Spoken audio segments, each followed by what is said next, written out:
What's up guys, welcome back to my channel Anime Fiction. I'm back with a new episode of What If Naruto Was the King of Chaos Part 6. And if you did enjoy the video, give it a like, and if you're new to my channel and like my content, subscribe and hit the notification bell for more crossover fictions. Now let's begin this new video.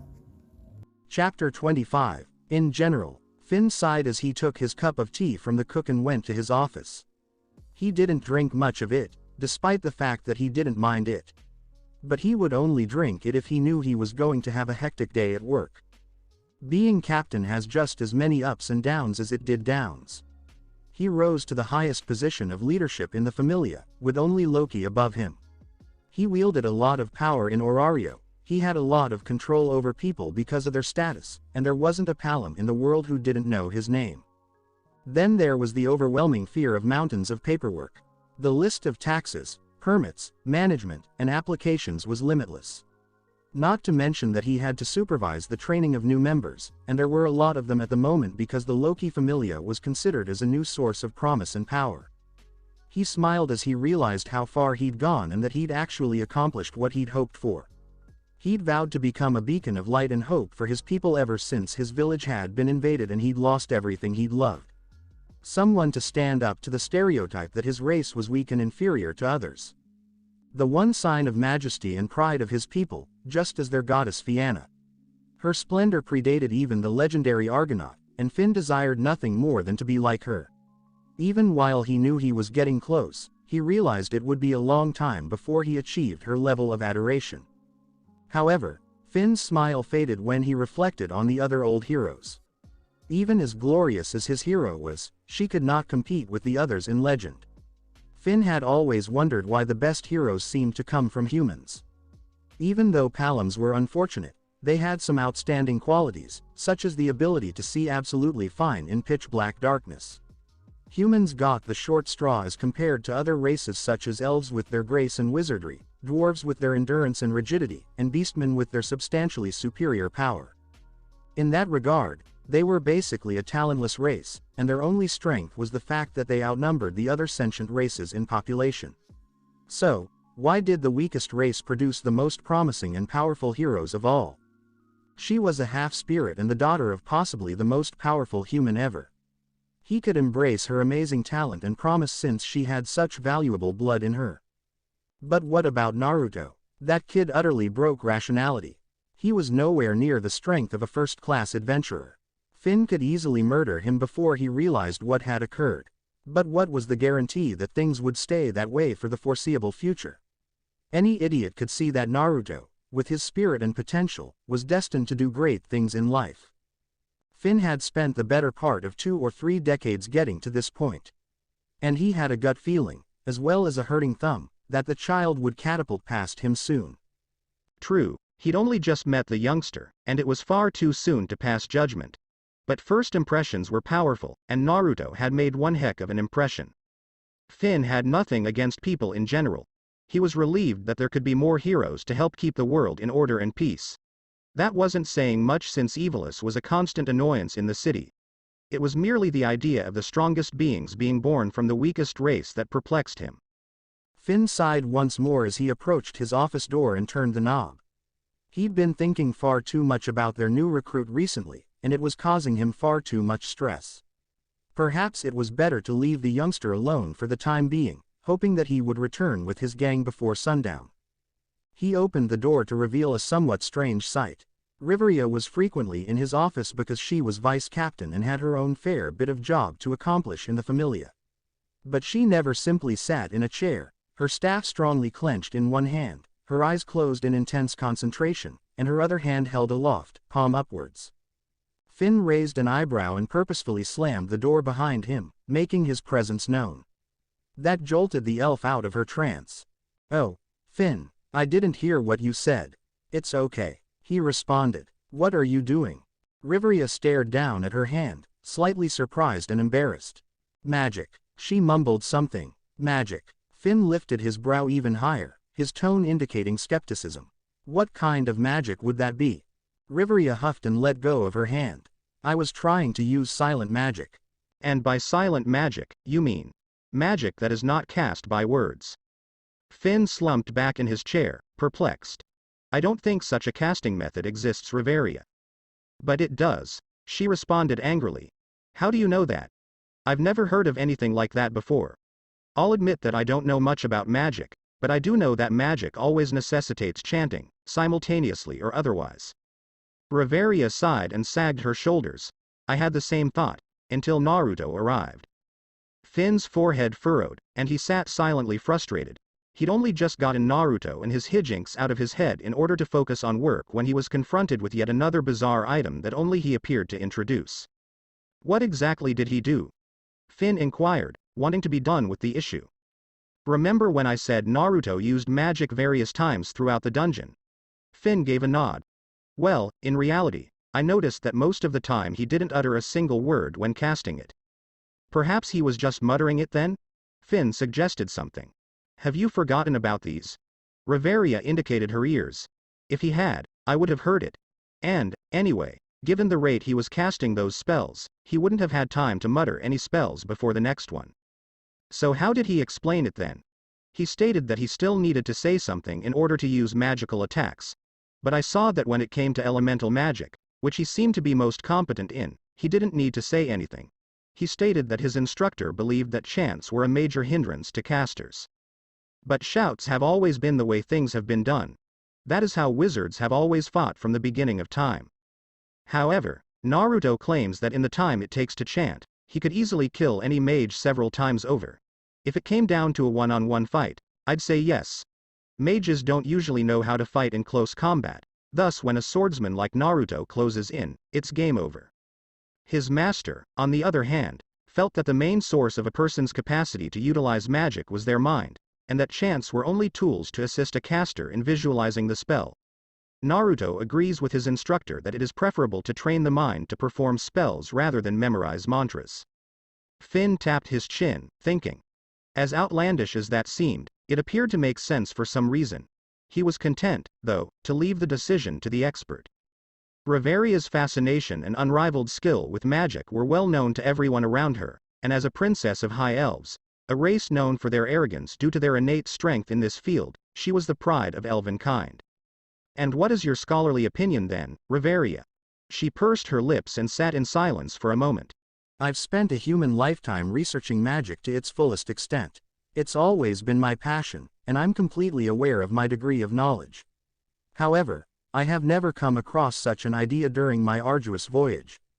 But it just fits, Finn proposed. Makes sense. Everything synonymous with that, she responded. I just don't get it. If someone had came to me with this before, I would have dismissed them as insane. Nonetheless, I've witnessed it with my own eyes. The youngster was speaking to me while summoning fire in his palm.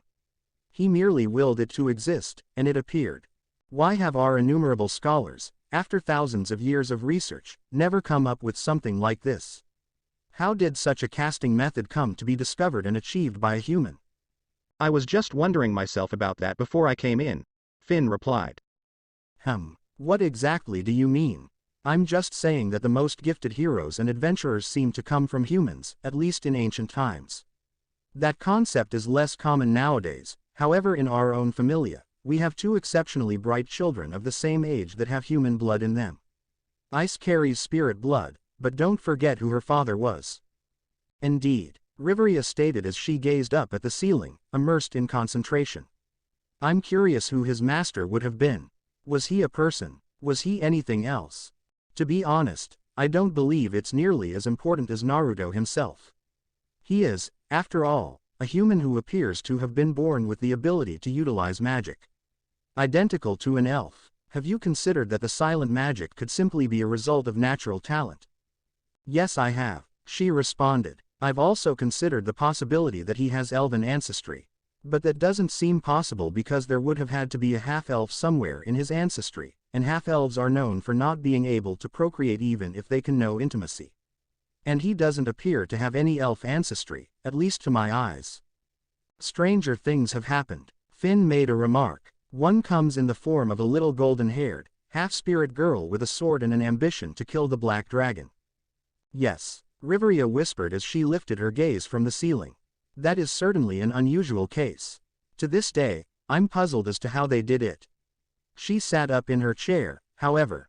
Something I have realized with Naruto though is that even though he is not an elf, he may very well be. Finn became perplexed. That doesn't make sense. Neither does the reason I stated it. He doesn't appear to have elf blood in him. But he does look to have a relationship with nature. How can you tell? I'm not certain. It's an instinctual sensation. He doesn't appear to be connected in the same way that we elves are. It appears to be a little different. But nature seems to flow in harmony with him.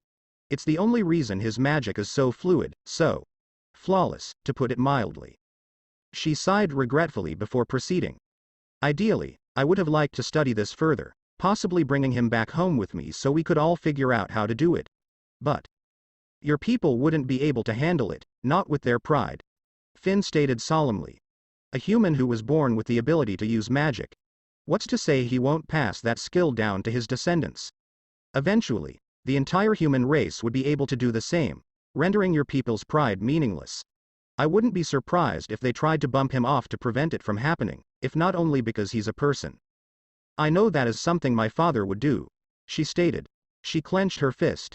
However, regardless of my own interests, I would never put him in a situation like this. It makes no difference to me if he refuses to reveal his background with us, but anyone can see he has been through a lot of misery. You can hear it when he speaks and sense it in his entire demeanor. Yes. Finn nodded and closed his eyes. I don't think digging into his past will help us. It would simply push him further away from us. Finn blinked his eyes wide. But all the same, I would like to know his background. Riveria's pupils constricted. You sound like you have a plan. Remember when he said he was raised in Daedalus? Right in the heart of the slums? He claimed to be known as the cursed child, back then. Riveria cupped her hands under her chin. I remember him saying something similar to me. Her eyes hardened as she remembered Naruto's nasty appearance when he was stomped by Goliath. She could literally feel the evil flowing out of it, yet it vanished as swiftly as it appeared. His explanation of the form was excellent, and she wouldn't be shocked if it was what won him his reputation in that dreadful location. It wouldn't surprise her if every child there was filled with rage and resentment for the circumstances under which they were born. What do you have in mind? I'm going to request a little investigation. As he brought out a sheet and a quill, Finn said. I'm going to send someone there to Daedalus, see what they can find. You literally just said that any prying into his past might drive him away from us. She locked her gaze on him. I know. But, based on our previous experiences with him, we know that his owner transported him outside of Daedalus. No warrior of such caliber would ever train a child to that level of combat competence in such a setting. So far, it is the period of his life under that guidance that Naruto appears to despise and refuses to remember. I don't recall hearing anything about his birthplace. As he finished writing, Finn wrapped up the parchment and sealed it with wax. Riveria stated, you know it's morally wrong. Perhaps. I want you to know that I genuinely care for Naruto. I would never intentionally injure him. I'm doing this to better understand him. I, like him, lost everything at an early age. Any information, no matter how tiny, will assist us in learning how to assist him. He's a kid. If he keeps those feelings bottled up inside, they will ultimately burst out and cause him harm. I don't want to be in I's situation again. You're doing this because you see yourself in him, isn't it? Her eyes narrowed as she inquired. You empathize with him because you can relate. Yes. Don't only concentrate on the negatives. It's a well-known fact that residents in Daedalus slums are neglected. If we know who his parents were, we might be able to find any additional family members who are still alive. If he doesn't want to rely on us, family can provide an anchor, a shoulder to lean on. But what if he doesn't want to know? What if he is already aware of any extended relatives but does not wish to become involved with them? There is nothing yet to indicate any such wishes. I doubt a child whose parents died when he was so young could make such a clear decision if he knew he still had kin. You're forgetting that he's much more mature for his age than the other kids around him. He's down in the dungeon slaughtering monsters and working on getting as powerful as possible while they're all out playing in the streets. Finn put up his hands. Then, when this search is finished, I'll go to Naruto and hold my hands up like this, admitting everything. And I will accept whole responsibility. I can only hope he realizes it was done with good intentions. She sighed as she continued to stare at him. You're the captain, so you have full authority to do this. But if he doesn't take well to this flagrant breach of his confidence, you'd better do everything morally possible to keep him. Because if he abandons, Unspoken words hovered in the air. Naruto's point of view. Getting all of the executives' equipment up to the workshops had been a bit of a problem. I initially asked why we didn't go to the Hephaestus Familia's actual workplaces. It would have certainly been a shorter walk as well, and I knew for a fact in Can that they didn't come here for repairs. However, after unpacking the equipment that was supposed to be supplied, I discovered that they were high-quality items that only belonged to the executives. After all, as far as I knew, there was only Finn, Riveria, and Gareth at the time. I didn't bother interacting with other members of the Familia than those I already knew. I assumed that when the executive group grew to include Ice, Bet, and the twins, the Familia had to start sending their belongings over to the offices because it was a much larger order to handle. You also had to account for the quantity of equipment that the younger lot, particularly Tiona and her Urga, damaged and broke during their conflicts. Or was Ice the worst? Because Ice didn't have Desperate at the time, I'd have to wait till she did. Thinking about those people, on the other hand, got me thinking. I'd joined at a time when the other three hadn't yet. The twins would be in the Cali Familia at the moment, living in misery. And I didn't want to cope with the loud-mouthed werewolf. I was half tempted to make sure he didn't join us at all. His tendency to dismiss weak people merely because they were inexperienced irritated me at times. I mean, how can you expect someone who has only recently begun dungeoneering, which, by the way, I developed, at least I hope, to be strong? Had he ever heard of the term, newbies? If I had to be completely honest with myself, the foolish mongrel had his uses and abilities. No matter how powerful I got, his presence would benefit the Familia greatly. I wasn't too keen on modifying canon, either, because I wanted to maintain the power balance between us and the other Familia until I tipped it all with my own might. I could see why Bet was traumatized. And he only made fun of weak people to protect them. If they were weak-willed, they would have given up and saved themselves from death in the dungeon. Those who were defiant received the motivation to become more powerful as a result of his harsh words, thus boosting Orario. I decided to let the dog come along if he had to. But I'd go to any length to terrorize him while he was here. Currently, he should be the captain of the Vidar Familia, which will be destroyed. It wasn't my problem if they fell. He'd be a level 3 by the time he joined, and by then, I'd be even stronger. I'd make certain of it. To return to the matter, I left Raoul and Aki to drive the cart around the market and gave them the list of needs that Finn had given me to purchase for. I had hoped Ice would accompany them, but she insisted on staying by my side. I received the impression that she was doing everything she could to stick by me no matter what. I wasn't bothered by her presence, so I let it go. After all, the girl had some advantages. As we entered the elevator, I addressed her as Ice. In response, she turned to face me. Thanks for standing up for me back there, if only for a brief moment. That man was an idiot. Her eyes drooped slightly as she spoke. This became clear to me as a sign of her disapproval. According to the plot, this younger version of Ice Wallenstein was more expressive than her adult self, although she still seemed to struggle with connecting with her emotions. I wasn't doing much anyway. You had it under control. I smiled and touched her on the head. I appreciate it regardless. Don't discredit yourself by defending a member of your familia. After all, we are family. She pouted slightly. You know, you don't have to pat my head. We're both the same age. Head pats are a way of showing affection to a younger person when they make you happy, so just accept it. But we're the same age. I'll be 9 years old soon. You didn't turn 8 for quite some time. HMPH. She said as she averted her gaze. I'm a lot older than you think. She spoke quietly. I know. But I existed before Fujino Omori created the Danmachi universe, so I'm theoretically older than you and all the gods and mortals combined. At the very least, my soul is. But the body I'm currently inhabiting is unquestionably younger than yours. I was thinking to myself. I looked ahead again, and I could feel her gaze on me as she gave me a side eye. I'd noticed she'd been doing it a lot lately. What was the deal with that? I instantly looked her direction, and she jumped a little when she realized she'd been caught. Why do you keep staring at me, Ice? I'm sorry. She stumbled. Was I bothering you? No, not at all. But is there a reason you continue to do it? I don't really know. She spoke with a slight flush on her cheeks. I interpreted it as embarrassment at being detected. She attempted to divert the topic. By the way, why are we lowering blacksmith levels? Why don't you go to the top floors and buy something of good quality there with the money you have? I'm not very bothered with armor. I only wear armor when training. In the future, I'll put on heavier armor because I'll have to go deeper into the dungeon. Maybe even make it to the deep floors. However, for the time being, only little chunks will suffice.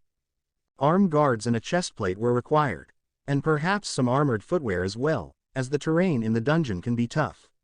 Normal boots had a danger of wearing out, even if the leather was tougher than what was anticipated of a modern worlder. I mean, I was blown away by how happy everyone seemed to be. I wasn't too concerned about armor because if I lost a limb, my chaos powers would kick in and rebuild it. Because of my limitations, it would not treat cuts and small burns the same way. I'd mentioned to Necros my anxiety that a creature in the dungeon might devour a piece of my body and take a piece of chaos with it, much as Kath did with Arthur. The repercussions would be terrible because, despite being the host, my powers with chaos were restricted. Monsters evolved simply by consuming other monsters and their cores, so I couldn't conceive gaining even a smidgen of chaos powers.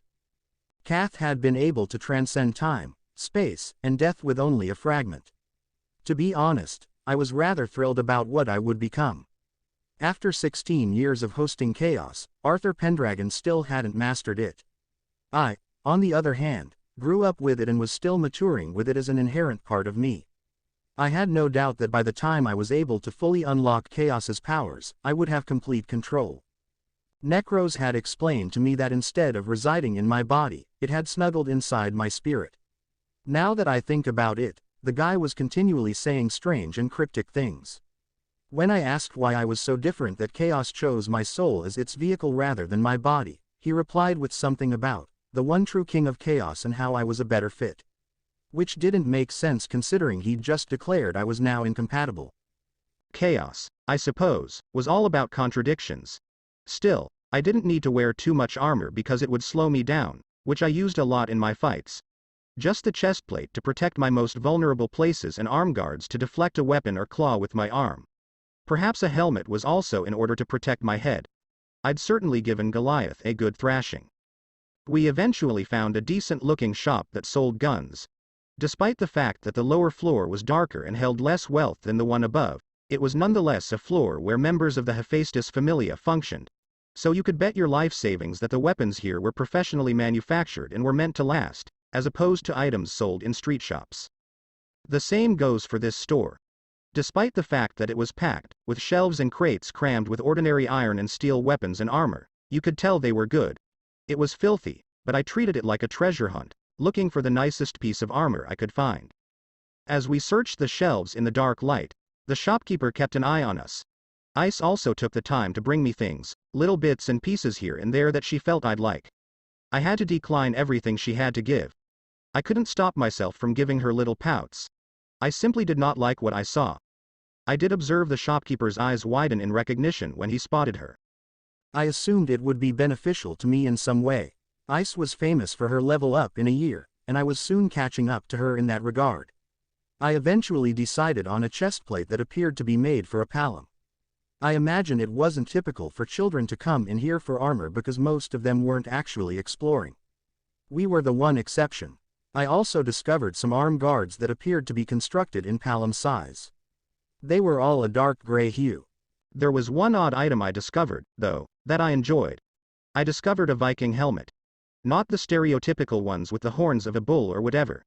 This was a simple helmet with nothing spectacular about it. It encased the top of the head and had a visor that was forged as part of it. It came down the face like a mask, with only 2 eye slits to see through. It was black and appeared to be palom size. I took them to the front counter, where the shopkeeper grunted and examined them before placing them in a tiny box for me. "You chose a good helmet, lad. You, too, are fortunate."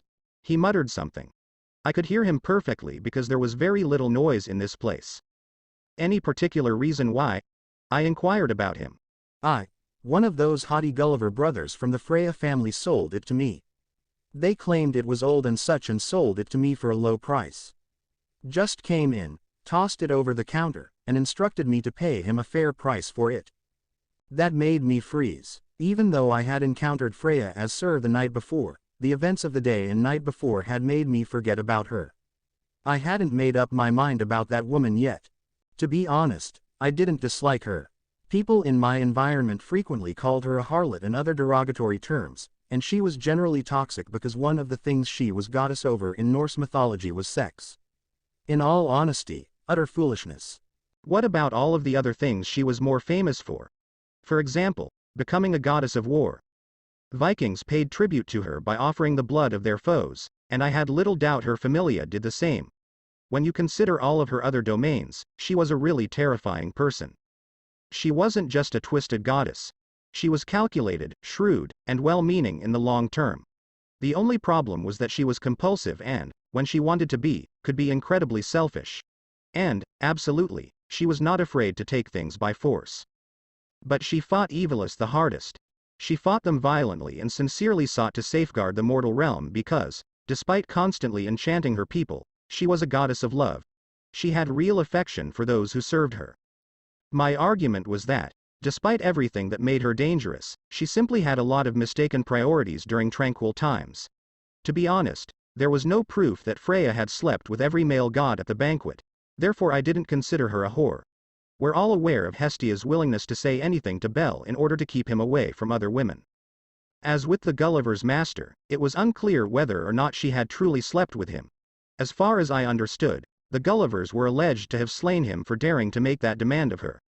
I couldn't believe Freya, a woman of such dignity, would ever allow herself to sleep with such a filthy man. More likely, she was aware of the brothers' obsession with her and consented to that demand while discreetly pushing them into doing what they did. That they were so enraged that the man would make such an insolent demand of the genuine goddess who came to save them that they savagely slaughtered him for it. Say what you want, but that made logical sense to me. She was a cruel, cunning lady who had suddenly become all too real to me. If you were to question me about my preferences, I would honestly say that I didn't mind, but I wasn't about to charge at her like her crew. I was resolved to keep my distance from her if at all possible. If there was anyone in this world who could figure out about chaos without me telling them, it was her. And it was something she'd either use against me or stoke in order to make me grow. Hey, young man. You either lost or something. The shopkeeper made a clicking motion with his fingers in front of my face. No, I'll get it. I hastily stated. He groaned and stated his demand. I handed over a few thousand valis and walked away, ice close behind. I realized now that the sensation of being watched that I discovered the day before had never left me. I could feel it even now, which means she was watching me. I'd become accustomed to it hovering on the outside of my perceptions. She was staring at me. And if there was one thing I was certain of about her, she'd make a move shortly. In general, Naruto and Ice were able to meet Raoul and Aki just outside of Babel. They'd finished most of the work so far, but they still needed to go shopping for certain needs like food for the chef, equipment for regular household upkeep, and so on. Naruto, as the sort of official leader of this tiny little excursion, dispatched the girls to get the food because Aki knew the market better than he did. He didn't want to get lost there just yet, so he dispatched her, as well as Ice, because he felt the girl wasn't pleased with her snack and needed something to eat. He'd rather the cat girl deal with it, so he paired them up. Meanwhile, he and Raoul went to another sector that didn't have food vendors all over the place, but rather legitimate workshops and the such. The boys had to go out and get tools like planes to create planks to replace the ones that held up the manor's roof. They also needed oil to polish weapons and other items, which meant they had to go to certain locations to collect it. They also needed to go to the tanners for leather because one of the senior adventurers needed to mend the leather skin that held his armor plates together. That and a lot more, which they needed to keep buying and walking to other stores to buy again. Fortunately, Raoul knew his way about by this point, so he was showing Naruto around, pointing him which places the Familia frequented and where he should go if he needed the same things. On the way, they stopped at a clothing store, where Naruto purchased a couple new outfits. Raoul pondered why he didn't dress in something more comfortable and stylish.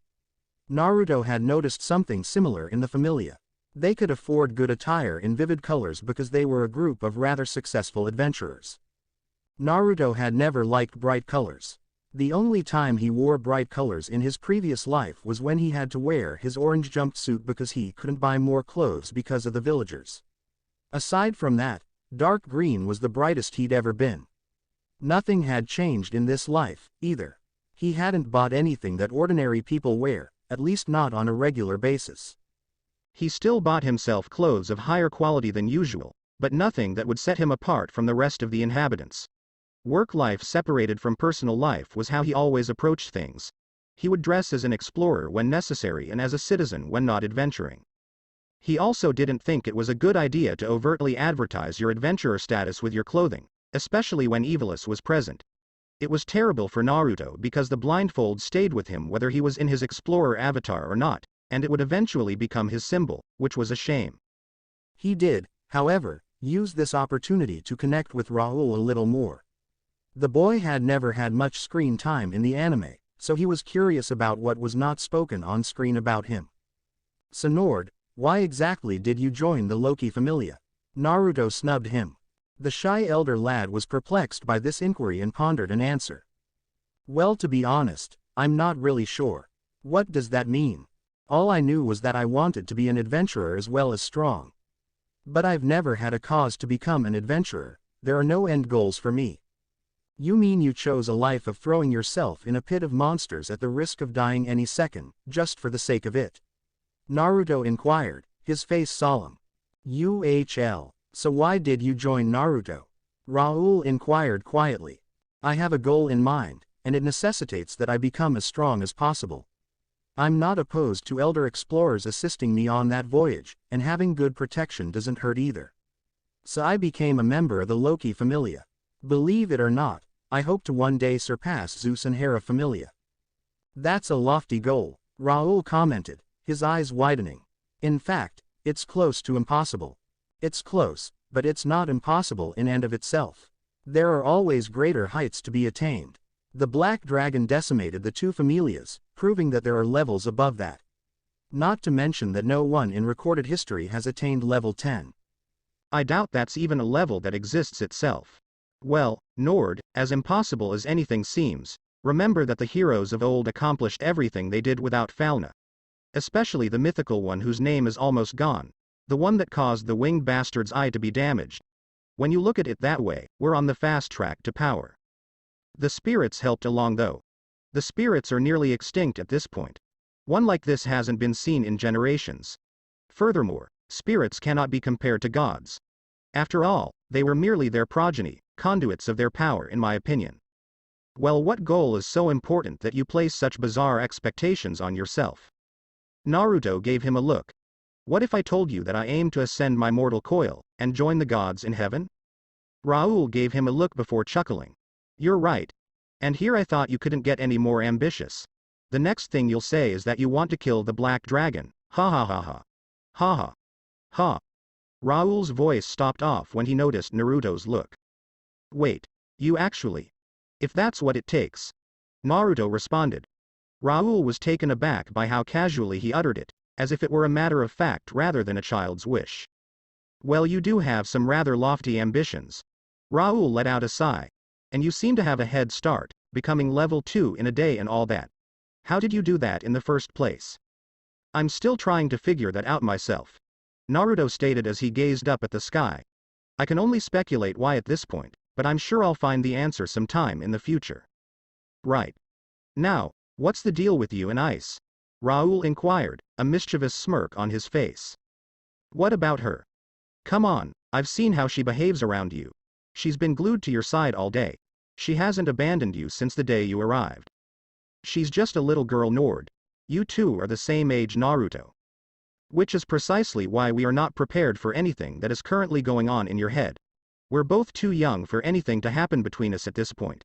I haven't been here long, but everyone can see that Ice is drawn to power, so she'll definitely want to hang around with me for a while before moving on to other things. Getting acquainted with the newbie and all." Key word being attracted, Raoul made a suggestive brow lift. "You asking for another wedgie?" Naruto muttered darkly, flexing his hands. "No," Raoul shouted loudly in the street, drawing attention to himself. Timidity took hold once more, and he shrank back at the sudden focus. "Then don't ask anything further on this subject." "Understood, sir." Raoul replied quietly, cupping his genitals subtly, unable to forget the mushy, slimy feelings of the slug from the night before. The children were able to reassemble and receive the weapons from the blacksmith after they had been serviced. Naruto selected this moment to put on the armor in order to become acquainted with its feel. It was almost a perfect fit. They resumed their long stroll down the main road towards the Twilight Manor, making small talk along the way. A few individuals on the way stared and whispered to each other while whispering and pointing at them. Or, more precisely, Ice and Naruto. Children their age stared with astonishment and wonder. Naruto couldn't understand why they were as surprised as they were. After all, he and Ice were lower-level adventurers. It's because seeing others their age doing well in adventurers' life gives them hope as well that they can do it too. Aki elaborated. Ice is already well-known, and your star is rising with the release of your new album. You too would be more of a hero and role model to youngsters that age than someone like Otter from the Freya Familia. It's just them witnessing other kids do grown-up things and be good at it. They eventually returned home ahead of Finn's expectations, and they parked the cart near the manor's door. Naruto discovered the captain conversing cheerfully with 3 people. There was an elderly guy, a midget, and a towering Amazon. As the gang approached, Finn smiled cheerfully. There you have it. Are you really that early? We are captain, but with the power of delegation, we were able to get the jobs done a lot quicker, Naruto stated as he took a step forward. And you encountered no trouble along the way, I hope? Finn inquired. None whatsoever, Naruto stated without mentioning the guild incident. Good. Because you're new, you haven't met these 3 yet. They are my seniors, and they have been with the Loki Familia longer than I have. They are the executive group's other members. Please introduce yourself. Naruto nodded and bowed as he approached the 3 veterans. Hello. My name is Naruto Uzumaki. I am now a level 2 adventurer, but I only recently joined. It's a pleasure to finally meet you. The old man was the first to speak. So you're the new record holder. And Loki appears to have a new favorite. He smiled as he looked up and down at the youngster. What has the world come to? I go into the dungeon for a little excursion, and when I return, I find kids breaking records like they're nothing more than toys. He let out a sigh. I suppose I should congratulate you on such a monumental accomplishment you've brought to our Familia. Noir is my name. Nice to meet you, Noir, sir. Naruto stated. Noir smiled once more. At least you're polite. That's a promising indicator. The dwarf was the next to speak up. Hello, my name is Dane. I heard you killed Goliath all by yourself. With no assistance from Riveria, no less? Yes, sir. Naruto mentioned something about Dane. It sounded vaguely Scottish, and the hairy dwarf's voice reminded him a lot of Dane Ironfoot of the Iron Hills from The Hobbit. Isn't that exciting? I'll make sure to put you to the test soon enough to see your strength for myself. I look forwards to it, sir. Naruto turned to face the Amazon, who had yet to introduce herself. But instead of speaking, she stayed silent, merely staring at him. Does your cat have your tongue, Bara? Do you want him to ask first? Dane stated simply to her. She ignored the dwarf and continued to stand there, intently watching Naruto. This lasted only a few moments until Naruto's fist flew towards his face before he even realized it. In general, but, thankfully, he'd escaped in time thanks to Thread. Despite the fact that he had to backflip down the manor steps and onto the grass area outside. He rose to his feet and looked up, only to see Bara staring back at him. This time, she went for an uppercut so fast and powerful that Naruto could see the air pressure created by her fist. He ducked to the side as the blow whistled by, the wind stirring up his hair slightly. He turned to face her with his back to her and grasped her arm. He flung her over his shoulder as hard as he could and braced himself for a body crash on the floor. But, with remarkable flexibility and experience, she twisted her arm in his hold, allowing her to turn her body midair. So she was facing him as he flung her down, kicking out with both feet at him. Lifting his second arm, he absorbed the impact and was astonished to see how his arms suddenly became numb, as he had practically lost sensation in them owing to the crazy pain he was experiencing now. The kick forced him to leave grip of her arm, sending him falling backwards, his boots raking into dirt as he refused to be carried away. As he drew to a halt, he anticipated her. She jumped into the air and was coming down on him, intent on smashing him into the ground with both hands. He dove to the side as she landed, knowing he might not survive blocking it with his arms. Her strike ripped up the grass and dirt, as well as throwing forth a tiny shockwave. Naruto landed on a hand and turned around to throw his own kick to her hip, balancing her. After successfully accomplishing this, He used his accumulated momentum to spin on the same hand again and axe kick her in the back of the skull. His hands somersaulted over her and landed securely on his feet with his torso bowed and his hands clenched in a posture. The kick to the head didn't appear to affect her much, and she got up as if she'd never been touched. She charged at him again, but this time she was far faster than before. She was on him before he could get out of the way again, so he gritted his teeth and raised his other forearm to block the hit. As he absorbed the strike, his feet slammed into the ground, producing fractures in the stone bricks. She constantly assaulted him, never giving him a chance to catch his breath, and he gradually found himself being driven backwards as he deflected blow after blow, each one causing highly apparent shockwaves in the air, accompanied by huge booming sounds as each fist reached its mark. He deflected her left arm by shoving it to the side with his own left after figuring out her strike technique. Bringing his right arm inside their left, he jabbed at her face as she leaned down to strike him, and with all of his strength connected right with her chin.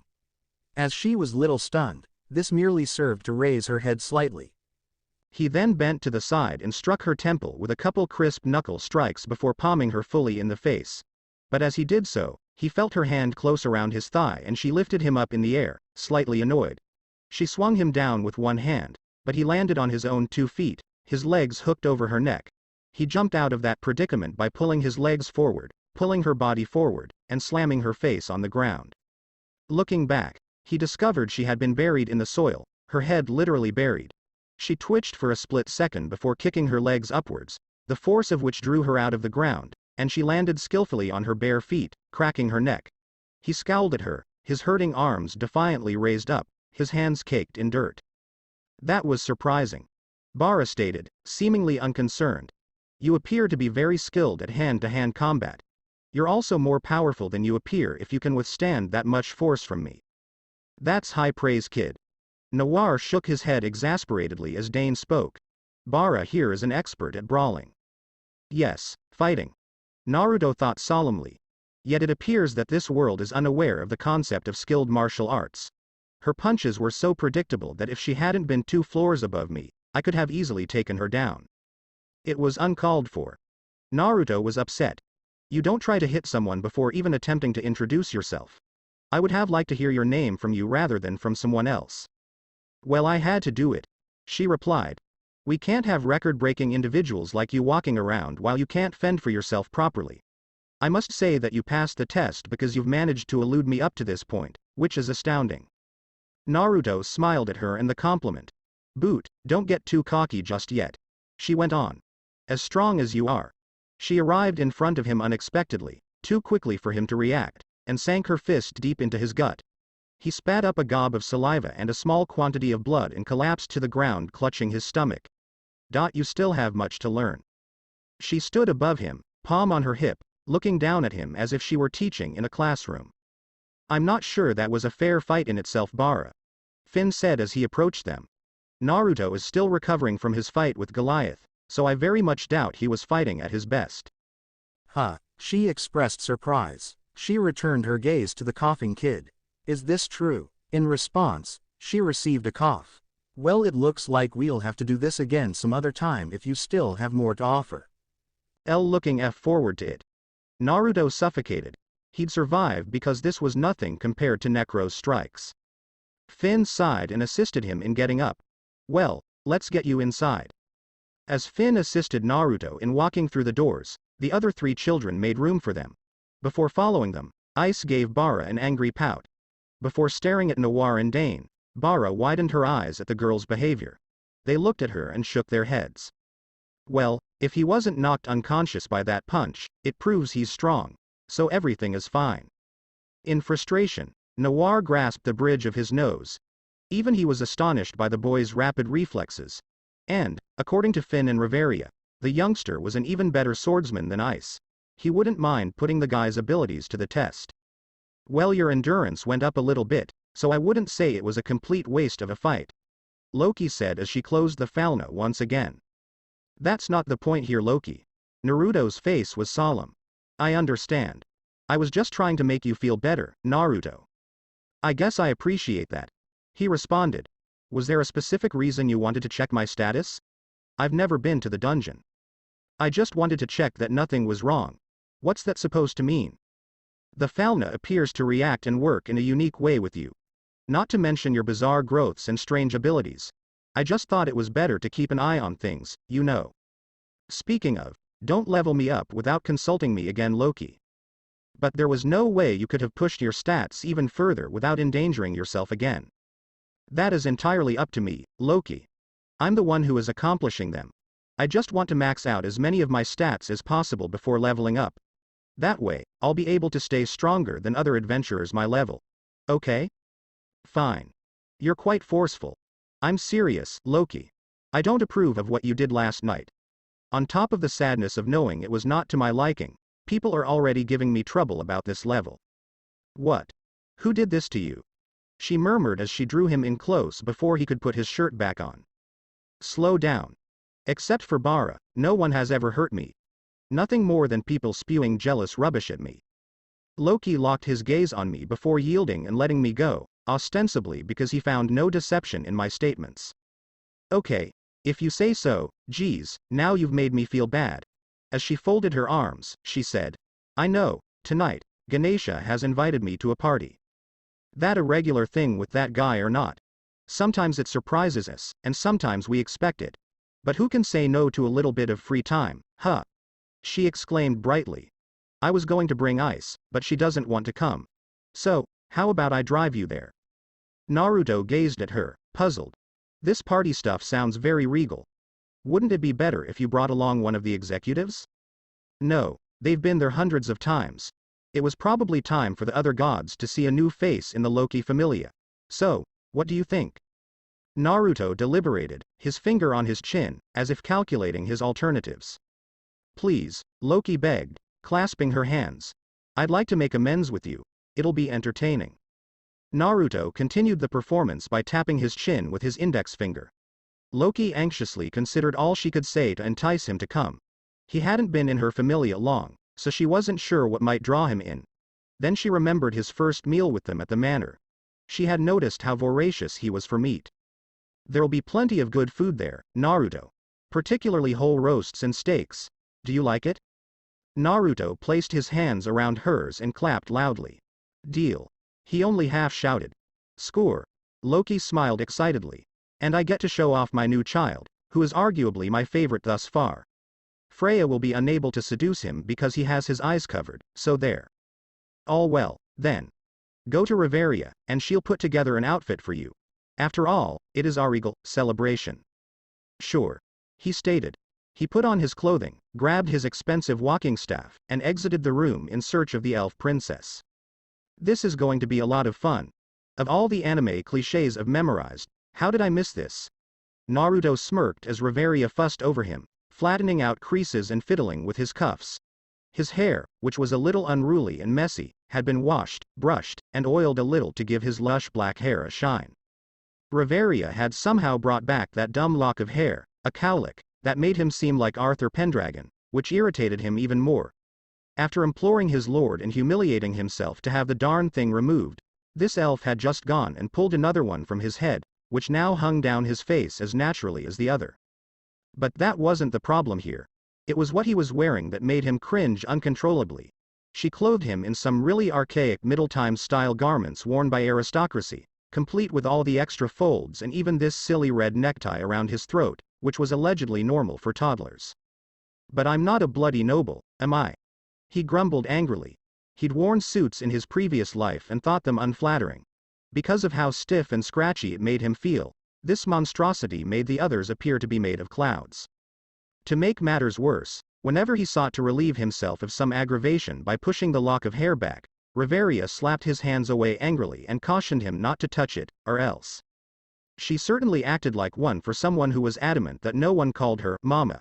She then explained to him how he should use Excalibur as a walking stick in a respectful manner rather than stab the ground with it every time he moved. Aren't you taking things a little bit too seriously, Riveria? That party will have people of high standing, not to mention rival Familia. We may show them our strength not only with our bodies, but also with our brains. We demonstrate our physical strength by our achievements in the dungeon, and we demonstrate our mental strength by being polite and proper at a party like this. But Riveria, it's so uncomfortable. I literally can't scratch my ass if I tried because it's so stiff. She wrinkled her nose and hacked off his head. There will be no vulgar language either, Naruto. In fact, that is something I will have to correct regardless of what. And why would you do anything like that in the first place? It's revolting. You try doing it while wearing pants like these. It's all excellent for you because your gowns have lots of legroom. I just told you it's a disgusting thing to do. Why would I ever do something like that? Look me in the eye and tell me you've never done it with a straight face. Point and case. Reveria huffed and shoved him out the front door, towards Loki, who was waiting by a crimson chariot. She motioned with both arms for him to join her. The carriage was black with ornamentation and was drawn by 2 white horses. Just go with her already, or you'll be late for both of you. And keep your cool, she said with finality as she closed the door. All right, Mum. He murmured something under his breath. I heard that. Just. By Reveria.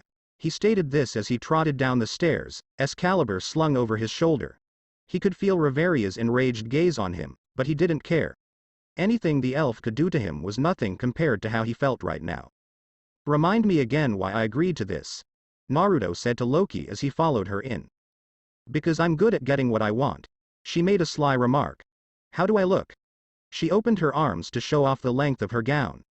Naruto fixed her gaze on her flat chest. I think something is still missing. Hey! She shrieked as she jumped him, reaching for his face. He kept her at bay by grasping her arms as her arms flailed. He went inside the carriage and locked the door behind him after eventually throwing her to the other side. Looking around the interior, he felt claustrophobic for some reason. He felt like he was sitting in one of those cramped railway seats, and it wouldn't help him avoid Loki's shenanigans. Here's hoping the carriage journey is enjoyable. That. Carriages stink. Naruto's point of view. It was exactly as depicted in canon. I researched the massive edifice, which resembled Indian structures despite being in another universe. A massive red elephant, a symbol frequently linked with Hindu mythology's elephant god Ganesha. Except if instead of a grand monument erected in honor and devotion of the deity in question, it was a structure, the residence of this world's version of the god himself.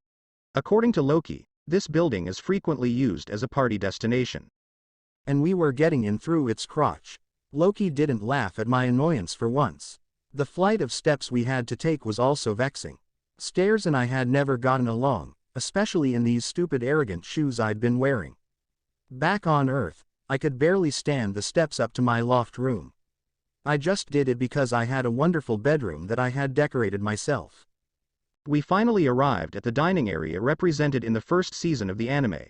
And, to be honest, it was smaller than I had anticipated.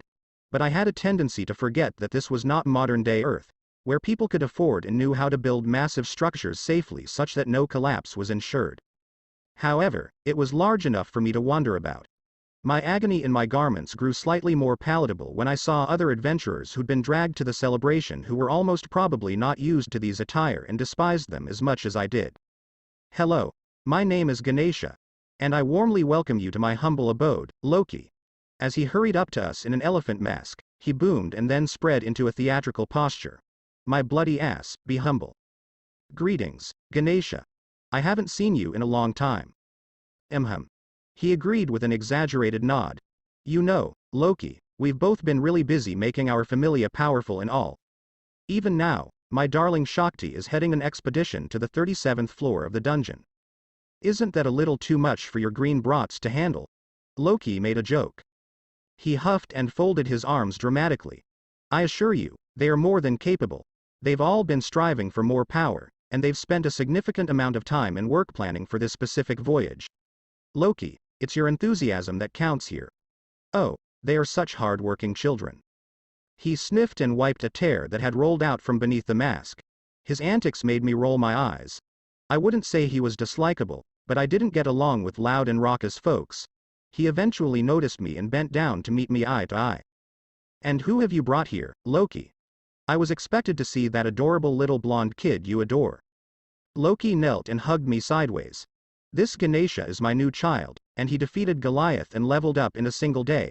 Say hello to Naruto Uzumaki. Hello, Naruto. Hi. I said quietly, not particularly enthusiastically. Ganesha inclined his head slightly, not in an unfavorable manner. It was more of a casual assessment of a person before they said anything to them. He then smiled and returned his gaze to Loki. He's a friendly little fella, isn't he? I'm envious of you, you know. How do you keep finding such gifted children? I must attract high-quality adventurers. That's all there is to it. Or maybe the fates decided to favor me for a change. With how much you used to torment them back up there, I doubt it. Ganesha stated in a skeptical tone before returning my gaze. It's a pleasure to finally meet you, young man. My name is Ganesha, and I am the head of the Ganesha Familia. That would be my second encounter with your group then.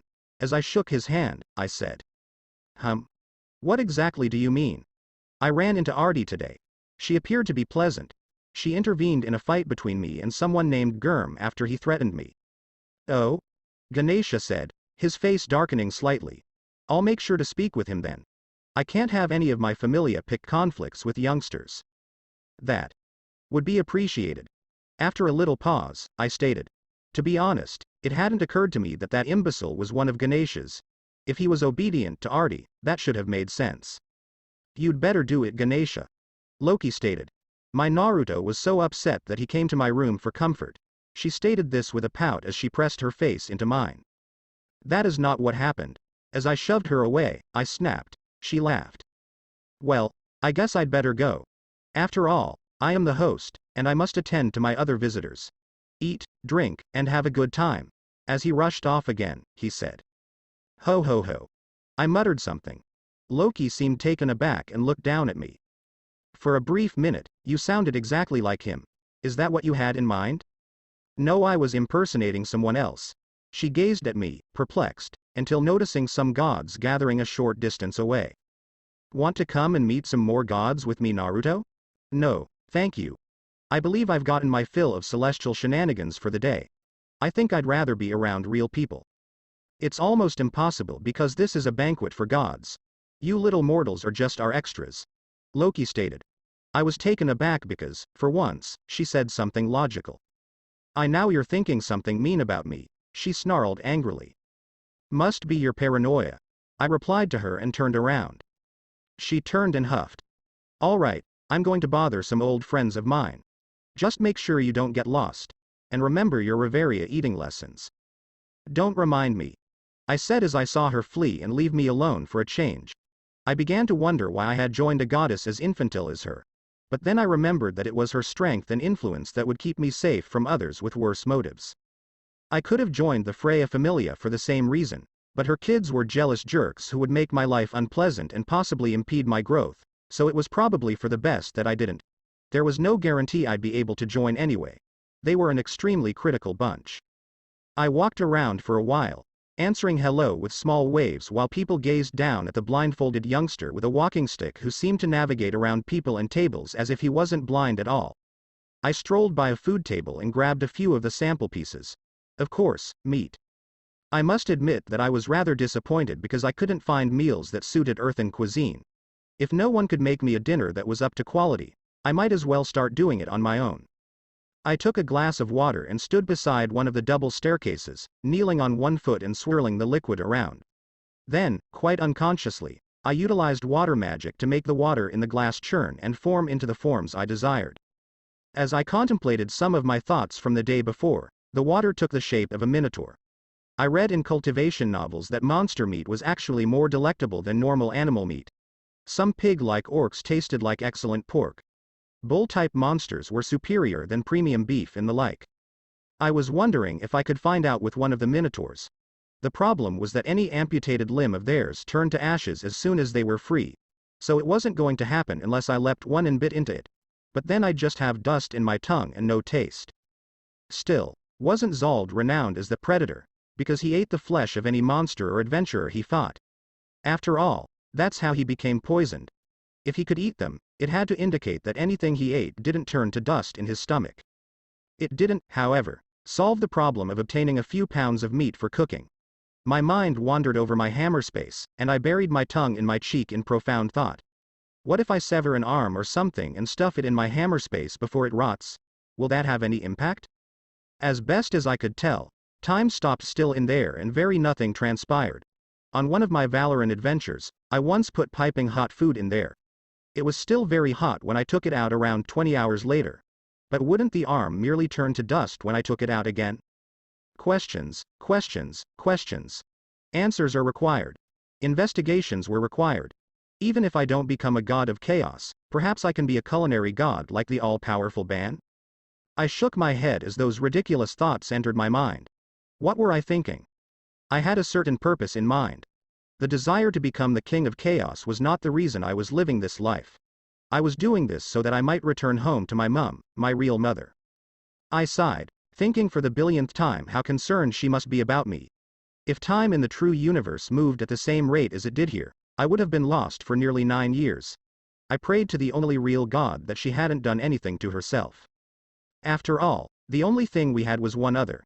The water in the glass transformed yet again, taking on the shape of my mother on earth. My amazing mother throughout my life as Lucy Uzumaki. Lucy Uzumaki was her name. When I was born, a month after my father was murdered by some thugs on his way home one night, she named me after him. He worked on the London Underground, selling tickets and other such things. Mum used to tell me all the time how he'd come home with painful feet from standing all day and how stressed he'd be from the trash people used to give him. But then, when I was inside, he'd rub her belly and say it was all worth it. Even now, tears welled up in my eyes. But I didn't even get to cry freely because the blindfolds absorbed my tears. Mum worked hard her entire life to raise me. She had no family to fall back on because she was an orphan. She had to rely on her in-laws, whom she disliked because they had not approved of her marriage to their son. While they did provide support only for my benefit, they made no attempt to hide their contempt for her. In fact, they probably tolerated me mainly because I resembled my father. The strain on her was unexplainable, but I couldn't recall a single instance in my previous life when she'd taken it out on me. She had always greeted me with affection and compassion. So much so that I had to return home at 3 a.m. after returning from a fencing tournament in another country. We were living in a not-so-great living conditions flat at the time. We didn't get our house until much later. When I walked in, I expected to see her asleep. But instead, she was right there at the kitchen table in her nightgown, ready to greet me with embraces and kisses despite the terrible cold. The bags she tried to conceal with minimal makeup revealed that she hadn't gotten a single wink of sleep. She'd stayed up late only to see me, despite my chastisement for doing so. Could you blame me for wanting to return to my old life when someone like that was waiting for me? She was my everything, and I would have given up everything for her. She'd been there for me while others avoided me, and she'd shared my suffering with me. No amount of magical power I earned in this realm could ever come close to matching the worth of that. I could hear her bell-like laughter reverberating in my ears once more, and my mind's eye caught a flash of long chocolate-colored hair as longing for home grew in my heart. Chaos, who was usually nestled softly within me, began to stir, and I felt a little warm as I felt it embrace me. I sighed, recognizing the attempt at comfort, and simply absorbed it up. I was so engrossed in it that I didn't notice when Thread picked up 2 folks next to me. And what could you be thinking so deeply about, young man? A gorgeous, soft voice spoke to me. When I turned around, I saw violet eyes and silver hair, as well as the scent of something extremely nice in fragrance. The woman who'd addressed me shone out like the sun in the sky, with her warm smile and bright attractiveness. Unconsciously, the water in the glass transformed to reflect the picture of the person I was looking at. Freya is the Norse goddess of war, beauty, love, and fertility. And the one person I hadn't wanted to meet in this world, at least not yet. I was paying attention to Thread Ogden at this point and froze as overpowering strength filled my senses. In my terror, I yanked myself away from the wall as the water figurine in my glass froze to ice. I looked up nervously at the tall, menacing man with the contradictory cute ears as he glared down at me, his gaze weighing like a mountain. I swallowed my dread, refusing to cower, and defiantly stood my position as we stared one another down. Or rather, he was looking down at me, both because of his height and because I knew he was far more powerful than me. He was exerting more pressure than Finn, Gareth, and Riveria combined. Freya's presence alone was enough to bring a lot of attention to us. Gods and explorers turned to look at us as they observed the sight in front of them. A tiny youngster standing up to a mountain of a guy renowned as the king of his generation of explorers, which meant even over me, must have been very amusing. I believe we have not met before. As I waited for those 2 to respond, I remarked firmly. To be continued. That's it for this podcast. Thanks for listening to this video. I hope you did enjoy the previous story, and if you did, Like, share, and subscribe for more. And thank you all for helping support and have a great day.